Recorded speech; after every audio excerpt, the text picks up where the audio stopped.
সকালও শুরু আর সাথে সারাদিনের কি খাওয়া দাওয়া সব কিছুর তোড়জোড়ও শুরু। তাহলে চলো দেখো ভিডিওটা। না ঠিক আছে, এখানে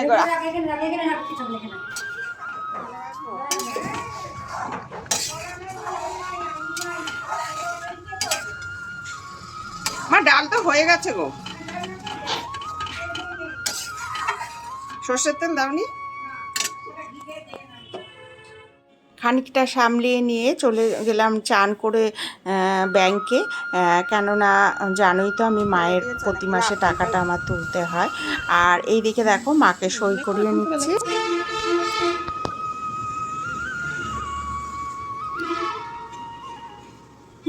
সুন্দর হয়েছে, সব সুন্দর হয় না রে।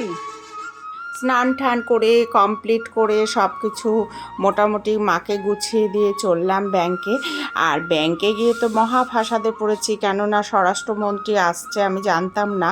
আর তার জন্য কি হয়েছে বলো তো, একটা টোটো তো পেয়েছি, কিন্তু অনেক কষ্টে ঘুরে ঘাড়ে, কিন্তু ব্যাংক থেকে বেরিয়ে আর কোনো নো এন্ট্রি সব, কোনো টোটো যাচ্ছে না। অগত্যা অতটা রাস্তা আমাকে হেঁটে আসতে হলো। আর স্বরাষ্ট্রমন্ত্রী বলে কথা, তাই না?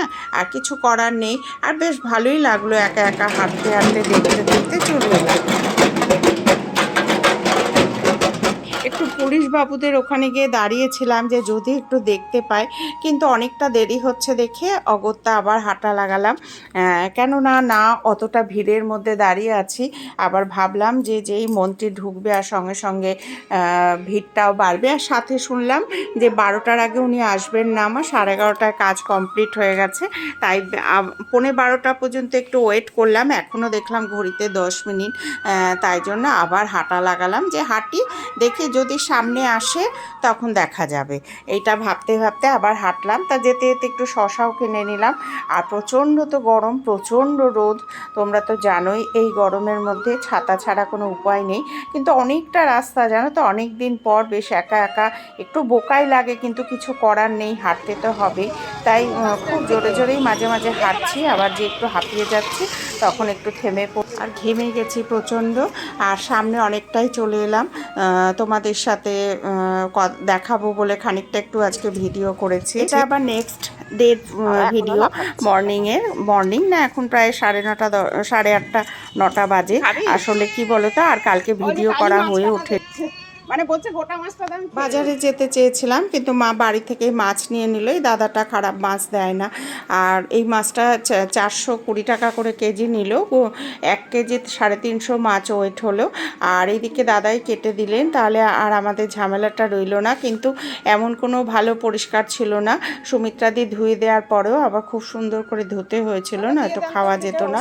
আর এইদিকে কি হয়েছে জানো তো বন্ধুরা, আজকে তো আমার যাওয়ার কথা ছিল, আমি যখন তোমাদের ভয়েসটা দিচ্ছি অলরেডি তখন মানে পরের দিন, সেদিন আর যেতে পারলাম না। হঠাৎ করে বৃষ্টি শুরু হলো ঠিক আমি যাওয়ার আগের মুহূর্তে, তাই মা আর বেরোতে দিল না, যেহেতু বিদ্যুৎ চমকাচ্ছিল। আসলে মায়ের মন তো, আর সত্যি গো মায়ের মতন কেউ করবে না জানো তো, মা এমনই একটা জিনিস। তাই ভাবি এই মানুষটা বেঁচে আছে, থাক, সুস্থ থাকুক। যেই মানুষটার ওই অবস্থা হয়েছিল ওখান থেকে যে এখন যে অনেকটাই সুস্থ, তোমাদেরই অনেক আশীর্বাদ বন্ধুরা। আর এইদিকে দেখো আমি তো ওইদিকে মাছ টাছ কিনছিলাম, আর মা বসে পড়েছে এইদিকে আলু ঠালু কাটছে টুকটাক। মা তো আমার বসে থাকতে পারে না তোমাদের বলি। আর এইদিকে আমার চাটনি হয়ে গেল, একবারে প্রেসারেই বসিয়ে দিয়েছি। তেলটা শেষ হয়ে গেছে, তেলটাও ঢেলে নিলাম। আর এদিকে আমার মাছটা সব কিছু ভাজা হয়ে গেছে, আর লাউ করব মাছের মাথা দিয়ে, আর মাছের ঝোল করব। তাই আগে ভাবলাম মাছটা পুরো ভেজে নিই, তারপরে মাছের মাথা দিয়ে যেহেতু লাউটা করতে হবে, তাই জন্য মাছটা না ভাজলে তো মাথাটাও পাবো না। তাই আমি ভাবলাম আবার লাউ মাথা ভাজবো একটা, আবার পরে ভাজবো, তার থেকে একবারই ভেজে নিই। ভেজে তারপরে লাউটা বসিয়ে দিলাম।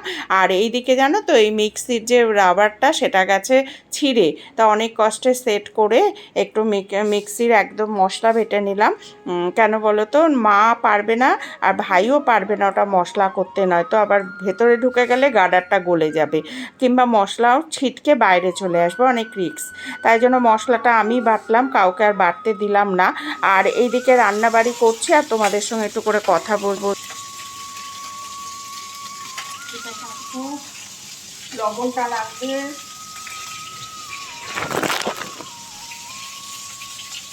ফিরে কৌটোটা ছিল না। আর লাউটাও বসিয়ে দিলাম। মাছের মাথাটা যেহেতু ভাজা হয়ে গেছে, একটু জিরে ফোড়ন দিয়ে, আর এত সুন্দর টেস্টি হয়েছিল। আর দিয়েছিলাম একটু আদা বাটা, একটু জিরে বাটা, একটু ধনে বাটা আর কাঁচা লঙ্কা চিড়ে। অপূর্ব সুন্দর হয়েছিল, মানে কি বলবো তোমাদের বন্ধুরা, মুখে যেন লেগে আছে, এত সুন্দর হয়েছিল। তোমরা এমনি করে করে খেয়েও ভালো লাগবে। আর একদম কচি তো লাউটা। আর তারপরে মাছের ঝোলটাও বসিয়ে দিচ্ছি, তাই জন্য তেলটা গরম হয়েছে। তারপরে তো আলুটা ভেজে একটু জিরে অবশ্য ফোড়ন দিয়েছি, তোমরা কি ফোড়ন দাও জানাবে। শোল মাছে, আর জ্যান্ত শোল মাছ তো রসুন আর দিইনি, পেঁয়াজি দিলাম একটুখানি, আর ওই যে মশলাগুলো সব বেটেছিলাম সেগুলো অ্যাড করে দিলাম। আর এগুলো আর যেগুলো মশলা সবাই ইউজ করে, তাই জন্য আর তোমাদের আর অত দেখালাম না বন্ধুরা। আর এইদিকে দেখো আমার সব কষানো ঠসানো হয়ে গেল, কিন্তু কি বলো তো, লাস্টের দিকটা তোমাদের দেখাতে পারিনি। আসলে মনটাও ভালো না, আজকে বেরিয়ে যাব, তাই জন্য একটু মনটা খারাপ। যেদিন যাই মাকে ছেড়ে সত্যি কষ্ট লাগে। আর আসার সময় আমি যখন দেখছি আজকে মা কাঁদছে, মানে খুব খারাপ লাগে। মা আসার সময় কাঁদে, জানো তো। মা চায় যে একটু থাকি বেশি দিন। আসলে এখানে মেয়েটাও কষ্ট পায়, ওরও খুব কষ্ট হয়, তাই জন্য। আর এই দেখো ইভিনিংয়ে আমি পুরো রেডি হয়ে গেছি, বেরিয়ে যাচ্ছি। আজকে আমি তো চলে যাব বললামই তোমাদের। মনটাও খুব খারাপ, কিন্তু কিছু মায়ের সান্নিধ্যটাও খুবই ভালো লাগে জানি, কিন্তু কিছু করার নেই। মেয়েটা ওখানে একা, মেয়েটার জন্যই আমার ছুটতে হয়।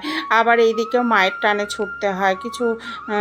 কিছু বলে তোমাদের আমি বোঝাতে পারবো না আমার মনে কি কষ্ট একটা মাকে নিয়ে। মা যে মৃত্যুর মুখ থেকে ফিরে এসে মায়ের সাথে, জানো তো, প্রতিটা মুহূর্ত যেন থাকতে ইচ্ছা করে। প্রতিটা মুহূর্ত যেন মনে হয় খুব কম সময় মায়ের সাথে কাটালাম। মনে হয় মাকে যদি কাছে পেতাম, মাকে নিয়ে গিয়ে রাখতে পারতাম, কিন্তু পারবো না বন্ধুরা। এত কষ্ট লাগে না, মাঝে মাঝে মনে হয় মায়ের কাছেই থেকে যায়। কিন্তু মেয়েটা আবার পিছু টান, মেয়েটা নারীর টান তো ওটাও। আর এইদিকে দেখো তোমাদের সঙ্গে গল্প করতে করতে টোটো থেকে নেমে আর আজকে অনেক আগে পৌঁছে গেছি, কেননা ট্রেনটা এখনও ঢোকেনি দেখছি। তাই বসে আছি, 7:24 ট্রেন ইভিনিং। আর তাই জন্য বসে, তারপরে দেখছি না, অ্যানাউন্সমেন্ট হয়ে গেল ট্রেন ঢুকছে। আর সত্যি কথা বলতে কি, ট্রেন ঢুকলে মনটাও ছ্যাঁক করে উঠলো যে আবার ফিরে যেতে হবে, আবার অনেক দিন পর মায়ের সাথে দেখা হবে। তাই বাই বাই কৃষ্ণনগর। আরেকটা দিন আমার কেটে গেল এমনি করে। সাবস্ক্রাইব করে দিও, আর একদমই তোমরা কেউ সাবস্ক্রাইব করছো না। আর একটা লাইক করো, আর বলো না এটা আমি তোমাদের জ্বালাচ্ছি না, তোমাদের ব্যাপার। আর একটা কমেন্ট করতে ভুলো না। আর জানো তো, মানে আমার চ্যানেলটা যেহেতু গ্রো করছে না, অনেকেই অনেক কথা বলছে, কিন্তু কিছু করার নেই, চুপচাপ শুনি।